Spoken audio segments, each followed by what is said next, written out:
আমার মতো অনেকেই আছেন যাদের সন্ধ্যা হলে আর ফাস্টফুড না হলে চলে না, তাদের জন্য আজকের ভিডিওটা। সন্ধ্যাবেলা হলেই কিছু না কিছু বাইরের খেতে ইচ্ছা করে, তাই ঠিক করলাম এখন থেকে আমরা রোজ বাড়িতেই কিছু না কিছু বানাবো।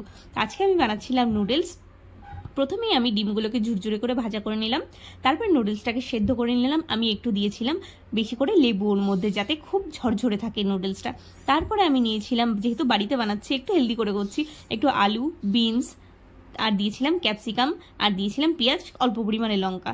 তারপরে দিয়ে দিলাম একটু বেশি soya sauce, chilli sauce, ketchup দিয়ে ভালো করে মিশিয়ে নিলাম। এই নুডলসটা এত বেশি টেস্টি হয় খেতে।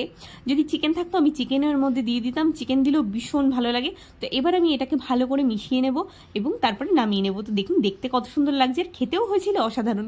তাতান খুব একটা খায় না, কিন্তু তাতানও আজকে ভীষণ ভালো খেয়েছে। আজকের ভিডিওটা আপনাদের কেমন লাগলো অবশ্যই কমেন্ট করে জানাবেন, আর ভিডিওটা ভালো লেগে থাকলে লাইক সাবস্ক্রাইব করে দেবেন। তো টাটা সকলকে আজকের মতো।